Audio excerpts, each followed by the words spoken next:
오늘 이 시간 우리에게 주시는 하나님 말씀은 신약성경 누가복음 3장 말씀입니다.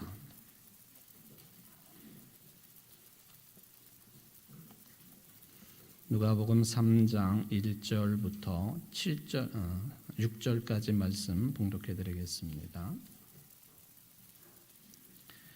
디베르 황제가 통치한 지 15해 곧 본디오 빌라도가 유대 총독으로 헤롯이 갈릴리의 분봉왕으로 그 동생 빌립이 이두레와 드라고니 지방의 분봉왕으로 루사니아가 아빌레네의 분봉왕으로 안나스와 가야바가 대제사장으로 있을 때에 하나님의 말씀이 빈들에서 사가랴의 아들 요한에게 임한지라.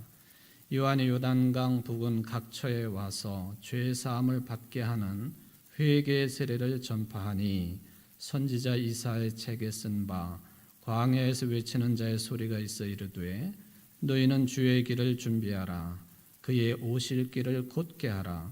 모든 골짜기가 메워지고 모든 산과 작은 산이 낮아지고 굽은 것이 곧아지고 험한 길이 평탄하여질 것이요 모든 육체가 하나님의 구원하심을 보리라 함과 같으니라. 아멘. 이는 하나님의 말씀입니다. 하나님께 감사합니다. 이제 오늘부터 여러분은 교회력상으로 주님의 오심을 기다리는 대림절 절기를 보내게 됩니다. 24일까지가 대림절 절기가 되겠습니다. 이 기간 동안 여러분의 기다림이 차분한 가운데에 하나님의 뜻을 깊이 새기고 깨닫는 기다림 되시기를 주의 이름으로 축원을 드립니다. 미국 같은 나라는 매년 11월 마지막 목요일을 추수감사절 또는 추수감사일로 지키게 됩니다. 그리고는 그 다음 날이 금요일인데 금요일을 보통 블랙 프라이데이, 검은 금요일이라 그렇게 부르면서 어떤 일이 있느냐 하면은 연중 최대의 쇼핑을 이루는 날이 되고 있습니다.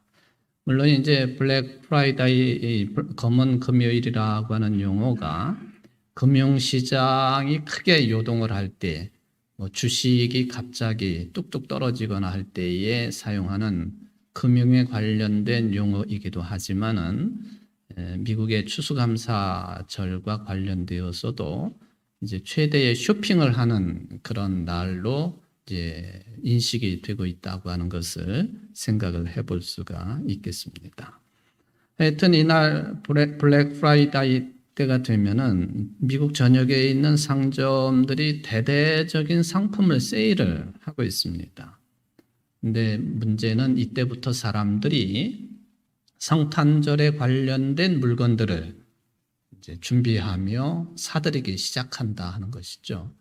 그러니까 추수감사절이 지나고 바로 성탄 준비에 들어간다 하는 그런 계절적인 요인이 되겠습니다. 어느 때는 사이버 세상을 살고 있기 때문에 인터넷으로 주문을 하고 하는 경우가 대부분이지만은 아직도 이 성탄을 준비하는 계절과 이 블랙 프라이데이가 연결되어 있으면 또 아련한 추억을 가지게 하는 그런 계절적인 모습이라고도 생각을 해 봅니다. 이렇게 이제 성탄을 준비해 가지고 성탄 장식을 하는데 보통 그 성탄 장식들은 그 다음 해 1월 6일까지 장식을 두는 것으로 그렇게 되어 있습니다. 우리가 그것을 따르는 것은 아니지만 우리 교회에서도 다음 주 정도에는 성탄 트리가 장식이 되겠지만은 이거를 1월 초까지는 그냥 두거든요. 그런 기분, 성탄의 기분을 누리고자 하는 그런 뜻도 있기도 하겠지만은 왜 서구 사회에서 특히 미국 같은 이 자본주의 사회에서 성탄 장식을 1월 6일까지 두고 보는가? 저는 이 점에 있어서 다른 생각을 좀 하게 되었습니다. 그것은 뭐냐 하면은 우리 개신교회나 가톨릭 교회는 태양의 위치를 기준으로 하는 그레고리력을 사용을 하지요. 그러니까 여러분들은 뭐 이 그레고리력을 사용하는 데 있어서는 아무런 그 거리낌이 없죠. 그런데 정교회를 믿고 있는 러시아라든지 또 뭐 동유럽의 여러 나라라든지 이런 나라들은 그레고리력을 의지하지 아니하고 율리우스력을 의지를 합니다. 이 율리우스력에 따르면은 예수님의 탄생일이 언제냐 하면요, 1월 7일이에요. 그러니까 우리는 12월 25일이 예수님의 탄생일이지만은 러시아 정교회 사람들은 1월 7일을 성탄절로 지키고 있다 하는 것을 확인을 할 수가 있죠. 아마도 1월 6일까지 성탄 장식을 두는 것이 이런 정교회 사람들의 성탄절이 1월 7일 날 시작이 된다라고 하는 것과 관련이 있지 않을까 하는 그런 생각을 해보는 것이죠. 여러분들 이제 그레고리력 이것이 언제쯤 만들어졌느냐 하는 것을 생각을 해볼 수가 있겠습니다만은 이 그레고리력은 이제 뭐 우리가 잘 알고 있는 그런 태양력이 되겠는데 이 율리우스력은 1582년 그 10월 달에 뭐 이것이 계속 사용되다가 그레고리 13세 교황의 이름을 따라 가지고 그레고리력이 말하자면 16세기 정도에 탄생을 했다라고 볼 수 있습니다. 그때 이 그레고리력을 시작하는 뭐 일종의 포고문이라고 할까요? 교황의 발표 그 문건이 이제 지금도 남아 있어서 확인을 해볼 수 있는데 사진으로 보시면은 여러분들이 이 그레고리력 그거에 관련된 문건을 이제 저렇게 보실 수가 있겠습니다. 어쨌든 2022년 오늘 11월 27일 대림절, 대강절이라고도 하고 강림절이라고도 하는 이 대림절 첫째 주일 예배를 우리가 드립니다. 여러분 교회력으로 보면은 이 대림절 첫째 주일이요, 교회력상의 새해 첫날입니다. 그러니까 우리는 뭐 1월 1일이거나 또는 뭐 음력 1월 1일을 설날로 그렇게 지키고 있지만 대림절 첫째 주일 이 날이 교회력상으로는 새해 첫날이 된다. 특별한 의미를 가지고 있다고 볼 수가 있겠습니다. 그리고는 이 날이 되면 여러분들이 오늘 이제 강대상에 제가 그 촛불 4개 가운데 1개 초에 불을 이제 붙였습니다만은 제단에 또는 가정에 이렇게 대림절 초를 마련을 해놓고 초를 켜 나가기 시작한다 하는 것을 확인을 해볼 수가 있겠습니다. 우리 교회가 대림절 초를 사용한 것이 제가 부목사로 있었을 때도 뭐 대림절 초를 활용하지는 않았었고요.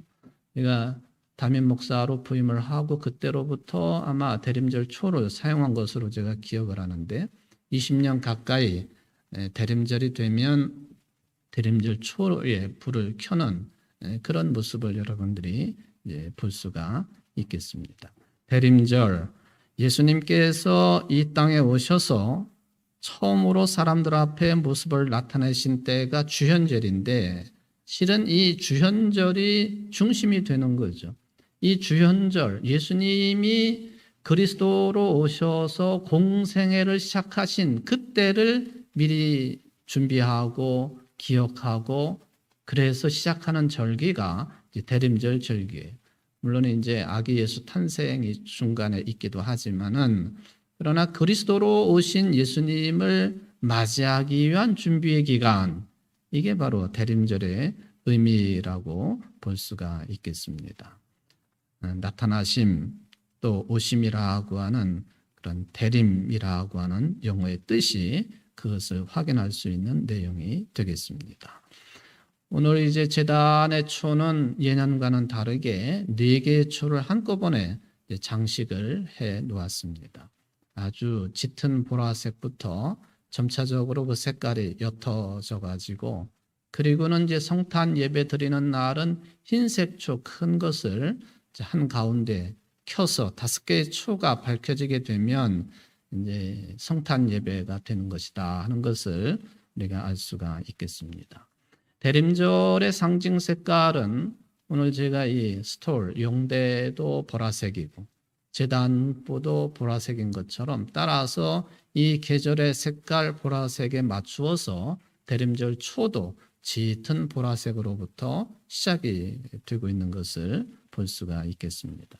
사실 이 보라색의 색을 사용하는 절기는 예수님의 고난을 의미하고 있는 사순절 기간에도 보라색을 사용을 하게 되는데요. 이것은 역시 이 색깔은 나 자신을 성찰하고 그리고 자신의 마음 깊은 곳을 생각할 수 있도록 돕는 색깔이 이 퍼플, 보라색입니다.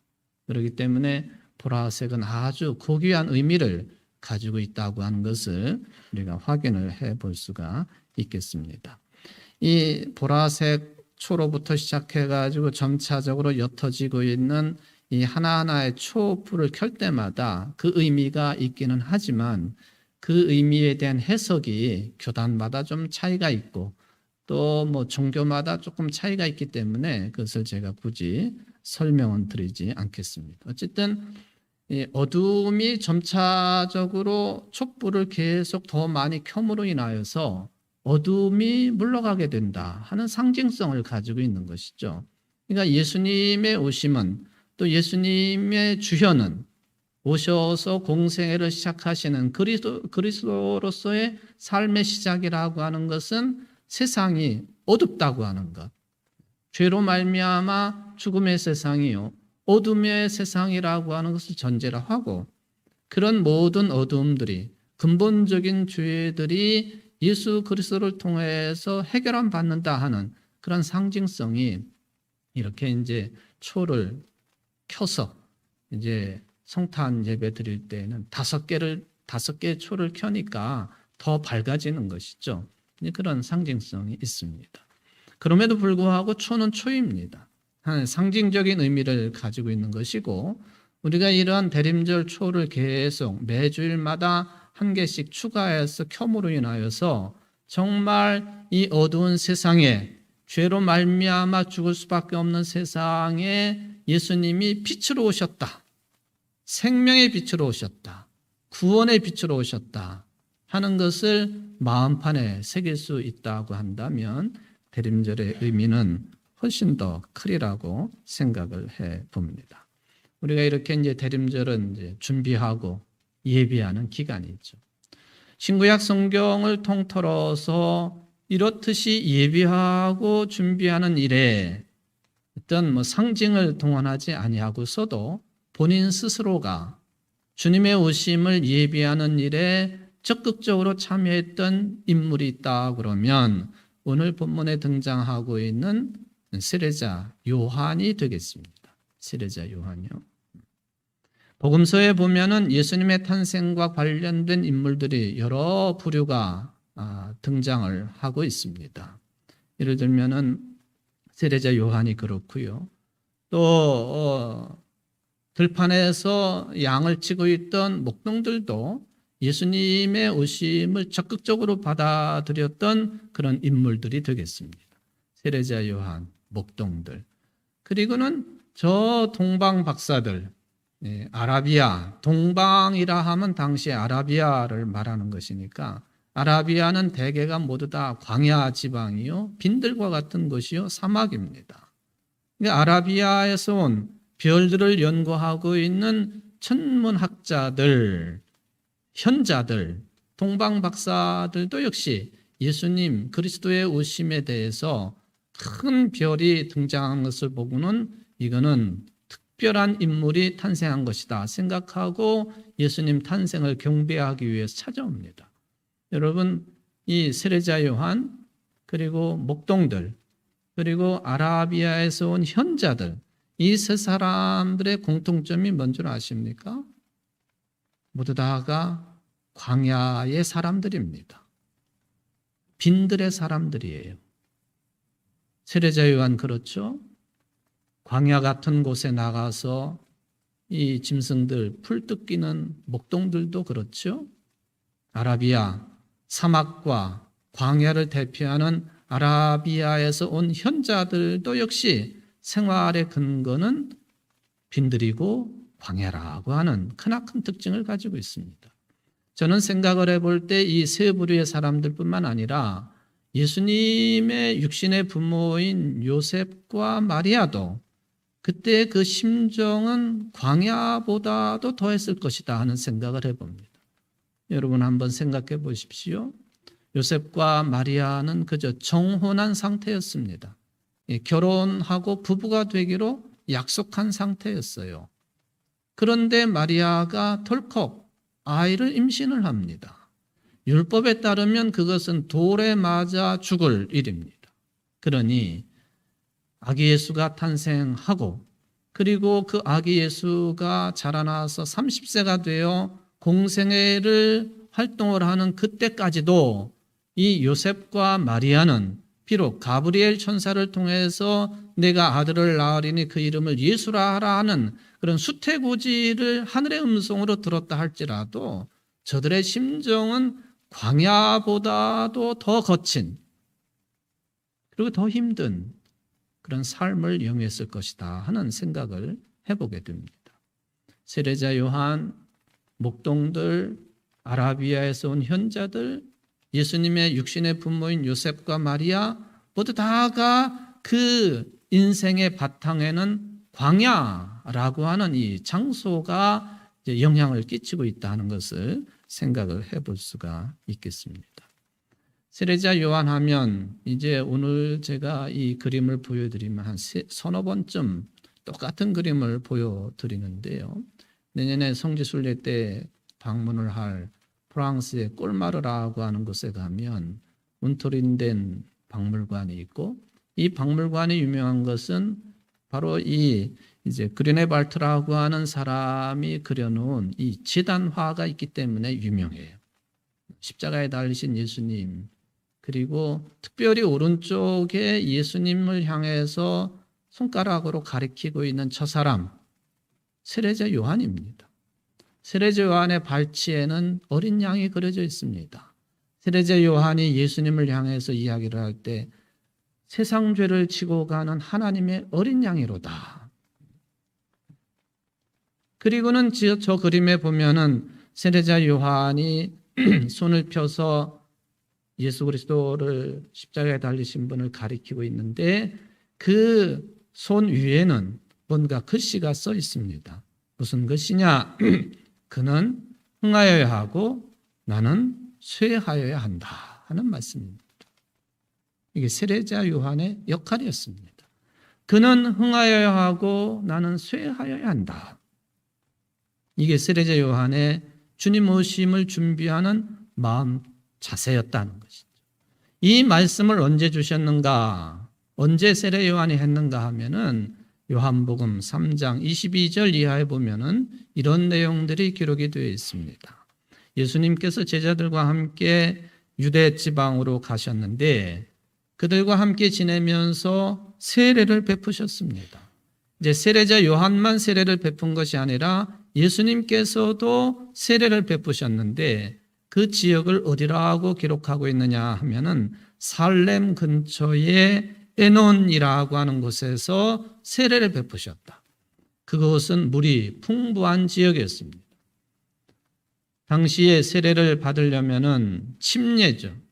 물이 흐르는 강 정도나 또는 물 깊이가 있는 그런 곳에서 사람들이 물속에 들어갔다가 일어서야만이 그것이 세례거든요.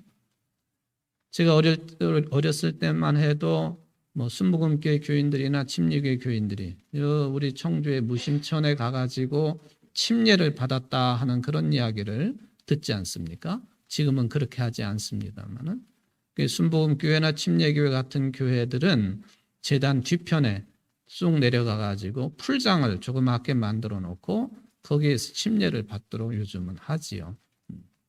어쨌든 이 에논이라고 하는 곳에서 예수님이 세례를 베풀고 계셨는데 그 장면을 세례자 요한의 제자들이 보게 되었습니다. 그리고는 자기 스승 요한에게 이런 말을 합니다. 스승님 보십시오. 저 당신에게 세례를 받은 저 예수에게 많은 사람들이 가고 있습니다. 심지어는 당신의 제자들마저도 예수님을 따르지 않습니까? 이게 어찌된 일입니까? 시기와 질투에 어린 그런 질문을 스승 세례자 요한에게 하게 되었습니다. 그랬더니 세례자 요한이 이런 말을 합니다. 하늘이 주시지 않으면 사람은 아무것도 받을 수 없다. 너희야말로 내가 말한 바 나는 그리스도가 아니고 그분보다 앞서서 보내심을 받은 사람이다 한 말을 증언할 사람들이다. 너희들 지금 예수에게 사람들이 많이 몰린다고 해가지고 그것을 이상하게 생각하지 말아라. 너희들이야말로 내가 한 말, 나는 그리스도가 아니고 그분보다 앞서서 보내심을 받은 사람이다 하는 이 이야기를 다른 사람들에게 전해줄 당사자들이지 다른 말 하지 말아라. 신부를 차지하는 사람은 신랑이다. 신랑의 친구는 신랑이 오는 소리를 들으려고 서 있다가 신랑의 음성을 들으면 크게 기뻐한다. 나는 이런 기쁨으로 가득 차 있다. 그는 흥하여야 하고 나는 쇠하여야 한다. 이때 세례자 요한이 이 말을 한 것입니다. 그는 흥하여야 하고 나는 쇠하여야 한다. 다른 번역본 중에 가톨릭 성경에 보면은 이렇게 번역을 했습니다. 그분은 커지셔야 하고 나는 작아져야 한다. 메시지라고 하는 성경에서는 이렇게 번역을 했습니다. 지금은 그분이 중앙 무대에 나오시고 나는 가장자리로 비켜나야 할 순간이다. 저는 특별히 이 메시지라고 하는 성경의 이 특별한 번역을 읽으면서 가슴이 먹먹해지기도 했고 그리고 한편으로는 답답한 생각이 들기도 했고 한편으로는 그렇지 하고 인정하는 소리를 속으로 내뱉게 되었습니다. 나는 무엇하는 사람인지, 우리 그리스도인들은 교회는 무엇하는 사람들이고 어떤 성격의 공동체가 되어야 되는지, 지금은 그분이 중앙무대에 나오시고 우리는 가장자리로 비켜나야 할 순간이다. 참 가슴이 먹먹해지는 그런 말씀입니다. 왜? 내가 항상 중앙무대에 서려고 했었고 우리가 항상 중앙무대에 서려고 했었고 교회들이 항상 있어야 할 자리가 아닌 중앙무대에 서려고 했었고 중앙무대에 서셔야 될 분은 그리스도 한 분이시고 우리는 그저 그 가장자리로 마지노맨들로 비켜나야 될 사람들임에도 불구하고 언제나 사명감을 잃어버리고 중앙으로 주인공이 되려고 애썼던 존재들이기 때문에 저 자신도 이 말씀을 다시 한번 확인하고 읽으면서 가슴이 먹먹해졌다 하는 그런 말씀이 되겠습니다. 세례 요한은 자기 자신이 빛이 아니라 자기는 단순하게 빛을 가리키는 손가락뿐이라고, 나는 메시아가 아니라 메시아의 길을 예비하는 종이라고 하는 것을 강조를 했던 인물입니다. 심부름꾼이요, 종이라고 하는 것입니다. 자기 자신이 그 선지자나 그 말씀이 아니라 그 선지자의 그 말씀을 전하는 광야에 외치는 소리일 뿐이라고 하는 이 자아의식이 항상 충만했던 인물이 세례자 요한이었습니다. 미가서 6장 8절 말씀, 어제도 성서인문학 성경 공부에 참여하신 분들은 이 말씀을 중심으로 말씀을 들었겠습니다마는 구약의 미가 선지자가 무엇이 하나님이 기뻐하시는 일이냐, 어떤 것이 선한 일이고 어떤 것이 착한 일이냐, 이것을 언급할 때 이런 말씀을 하셨습니다. 너 사람아, 무엇이 착한 일인지를 주님께서 이미 말씀하셨다. 주님께서 너에게 요구하시는 것이 무엇인지도 이미 말씀하셨다. 오로지 공의를 실천하며 인자를 사랑하며 겸손히 내 하나님과 함께 행하는 것이 아니냐. 첫 번째, 공의를 실천하며, 두 번째, 인자를 사랑하며, 세 번째, 겸손히 내 하나님과 함께 행하는 것. 이게 하나님께서 말씀하시는 착한 일이라, 선한 일이라. 여기 착하다, 선하다라고 하는 이 용어는 히브리어로 토브라고 하는 말이에요. 여러분들이 추수감사절날 토브 메오드 행사에 참여를 하셨습니다마는 좋다, 보시기에 좋다, 완전하다. 뭐가 하나님이 보시기에 좋은 일이고 착한 일이냐? 그 중에 세 번째가 겸손하게 하나님과 함께 행하는 것. 세례자 요한이 너 사람아 할 때에 바로 그 사람이었습니다. 겸손하게 하나님의 뜻을 이루는 사람, 하나님과 함께 행하는 사람. 독일의 조그만 도시 비텐베르크는 루터의 도시이죠. 종교개혁이 시작된 도시이기 때문에 그렇습니다. 이 도시를 중심으로 마르틴 루터가 종교개혁 운동을 일으키다가 그가 보름스 제국회의, 황제가 개최를 한 제국회의의 소환이 됐습니다. 당시에 교회를 무너뜨리는 그런 일을 행하는 여우와 같은 사람이라고 해가지고 마르틴 루터를 황제가 직접 소환을 한 거예요. 그래서 신문을 받습니다. 신문을 받으면서도 나는 포기할 수 없다고 합니다. 그때에 이 마르틴 루터를 보호해 준 사람이 그 비텐베르크 주를 중심으로 한 그 주의 선제후였던 그 선제후가 마르틴 루터를 보호를 하죠. 프레드리히라고 하는 선제후입니다. 황제로 선출할 수 있는 투표권을 가지고 있는 사람이 선제후거든요. 그러니까 막강한 힘을 가지고 있는 사람이에요. 그가 마르틴 루터를 보호를 하니까 황제도 어떻게 못하는 거예요. 그래서 이제 이 보름수 제국회의 이후에 루터는 누가 그를 죽여도 살인자가 되지 않습니다. 먹을 것을 주지 않아도 됩니다. 그때 이 프레드리히 선제후가 마르틴 루터를 죽음으로부터 구해주려고 바르트부르크라고 하는 성에다가 피신을 시킵니다.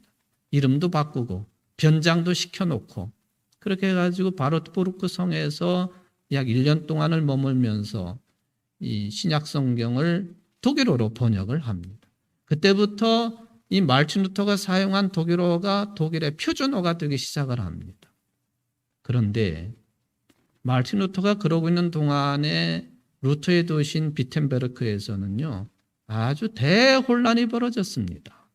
1517년부터 시작이 된 종교개혁 운동이 활발하게 벌어진 것도 사실이지만은 어떤 방식으로 종교개혁을 진행할 것이냐, 뜻은 같지만은 방법론상의 차이 때문에 대혼란이 벌어진 거예요.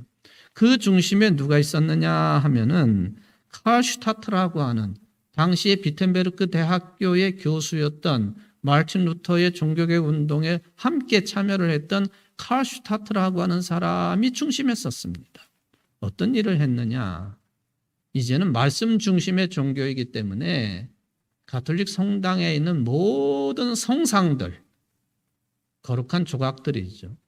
또 성화들, 거룩한 그림들이죠. 이 모든 것들을 다 이제 부수고 파괴하는 그런 일들이 활발하게 벌어졌습니다. 심지어는 미사를 집전하고 있는 그 신부들의 성당을 이 종교개혁 운동의 추종자들이 쫓아 들어가가지고 미사를 집전하고 있는 그 신부를 끌어내리고 폭행을 가하고 교회당 안에 있는 모든 성상들과 성화들을 깨뜨려 부수기 시작을 했습니다. 바르트부르크에서 피신 생활을 하고 있던 루터가 이 말을 들었습니다. 그가 급거 비텐베르크로 돌아갔습니다. 보니까 그런 일이 벌어진 거예요. 뜻은 같지만은 방법론의 차이 때문에 그렇게 엄청난 일들이 벌어진 거죠. 루터가 대단히 화를 냅니다. 개혁은 당연히 해야 되지만은 이건 겸손한 마음으로 사랑을 중심으로 해가지고 점진적으로 이루어져 나갈 개혁이지 이거를 다 두들겨 부수고 파괴하면서 이루어지는 개혁은 그 뜻이 아무리 좋다 할지라도 대중성을 확보할 수가 없는 것이고 가톨릭의 탄압을 더욱 가중시킬 수 있는 일이다 해가지고 칼슈타트와 이게 이별을 하게 됩니다. 그래서 칼슈타트는 스위스로 넘어가가지고 제세례파 사람들과 함께 종교 단체를 이루는 인물로 전락을 하고 맙니다. 저는 생각을 합니다. 그때에 칼슈타트라고 하는 사람이 그분은 커지셔야 하고 나는 작아져야 한다. 지금은 그분이 중앙 무대로 나오시고 나는 가장자리로 비켜나야 할 순간이다 라고 선언을 했던 세례자 요한처럼 생각을 정리를 했다면 이 종교개혁 운동의 방향성이 어떻게 되었을까 하는 그런 개인적인 생각을 해보게 되었습니다. 북유럽의 많은 나라들이 루터교를 국교로 삼고 있죠. 저들의 모든 의식은 가톨릭과 똑같습니다. 단지 사상과 신앙만 이제 개혁교의 신앙을 따르고 있는 것이죠. 만약에 그때에 이런 그 갈등 구조가 형성되지 않았더라고 한다면 아마 루터교회라고 하는 것이 따로 생기지 않았을 것이다 하는 그런 뭐 짧은 생각이지만은 그런 생각도 해보는 것이죠. 누가복음에 보면요. 사도행전의 저자이기도 합니다마는 의사였던 누가가 초반부터 예수님과 세례자 요한을 아주 밀접한 관계성을 가지고 묘사를 합니다. 탄생에 관한 것도 그렇지요.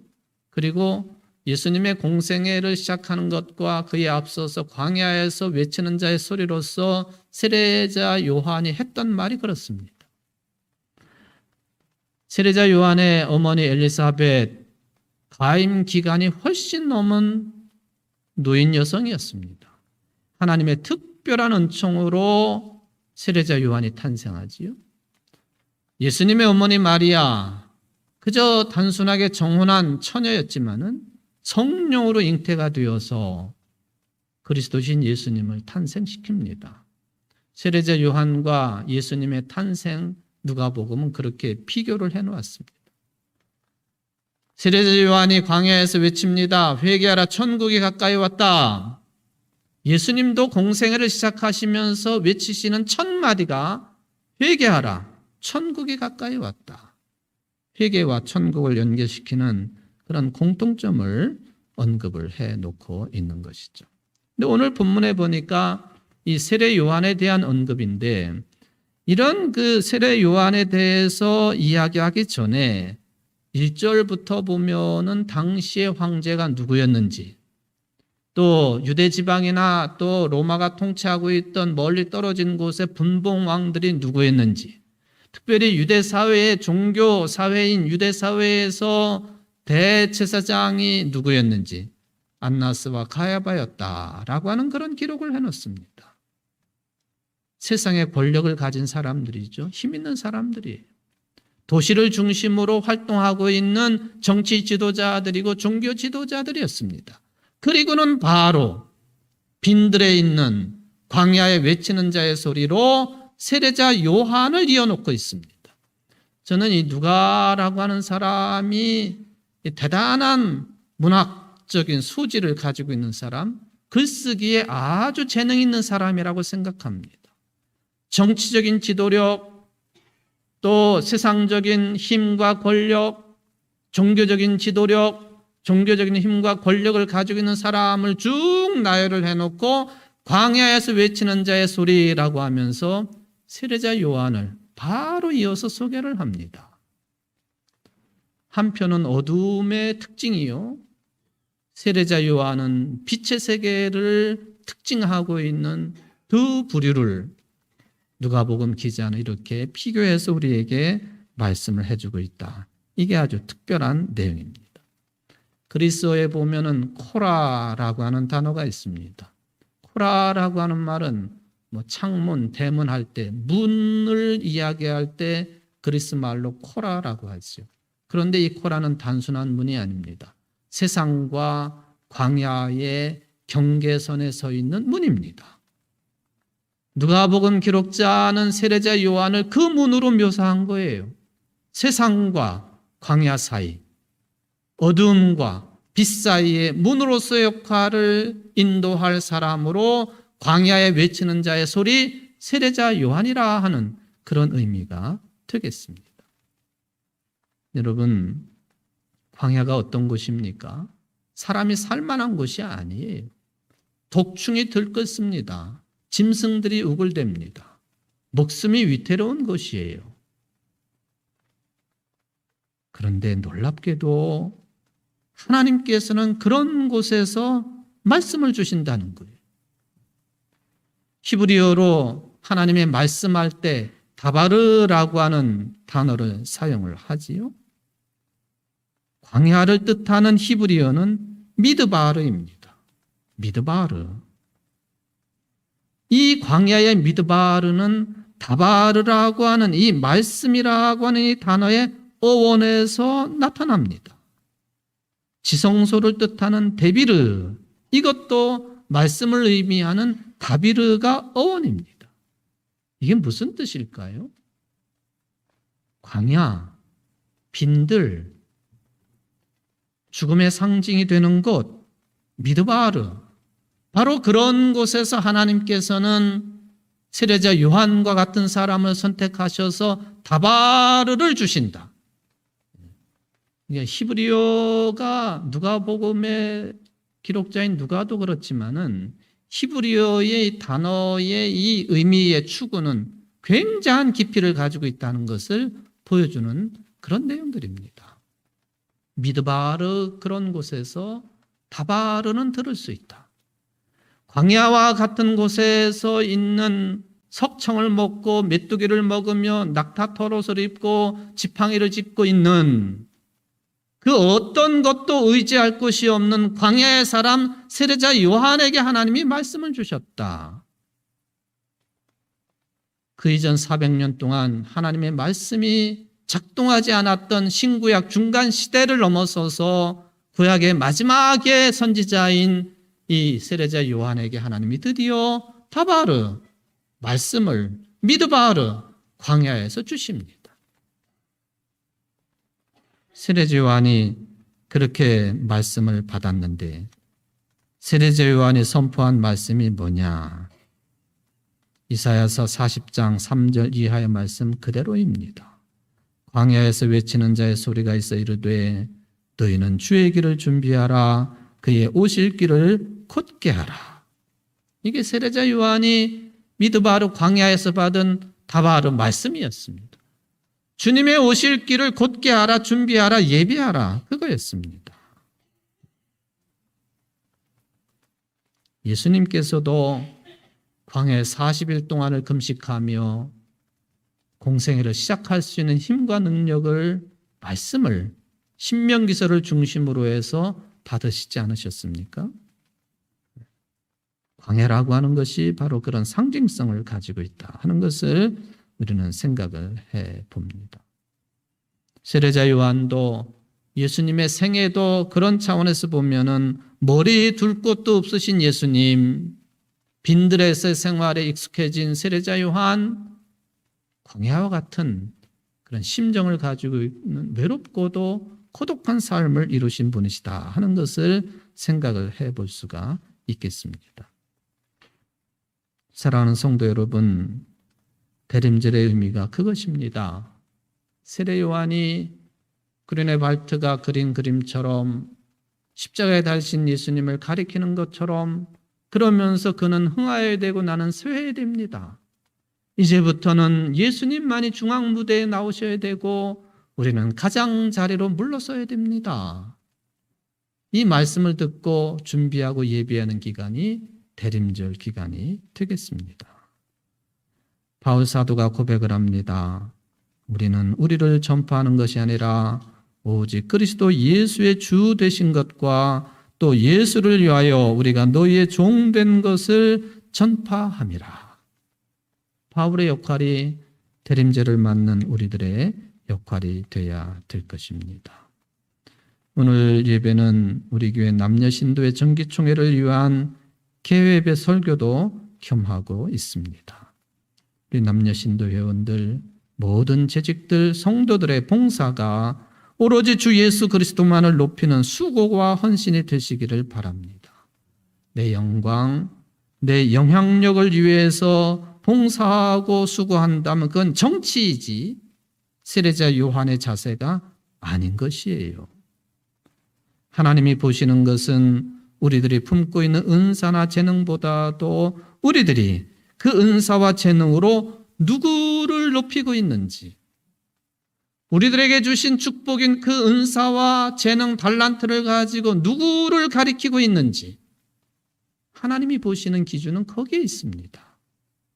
우리 남녀 신도 회원들이 세례자 요한과 같은 그런 정신으로 교회를 헌신하고 봉사하며 주의 뜻을 이루어가는 주님의 자녀들 되시기를 바랍니다.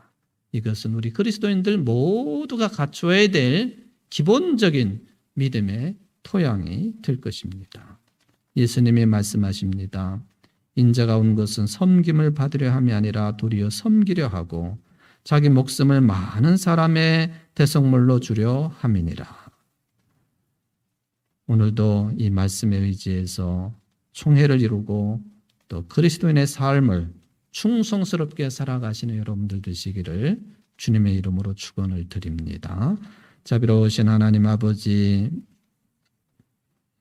우리는 항상 내가 중심이 되어야 되고 그래서 중앙부대에 서야 되고 다른 사람들은 주변 인물이 되어야 된다라고 하는 생각에 사로잡혀 있는 존재들은 아니었는지요.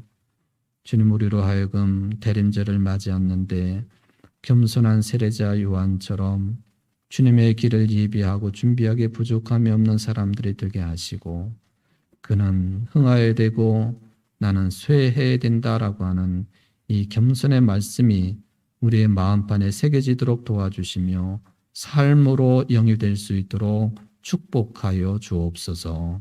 예수님의 이름으로 간절히 기도하옵나이다. 아멘.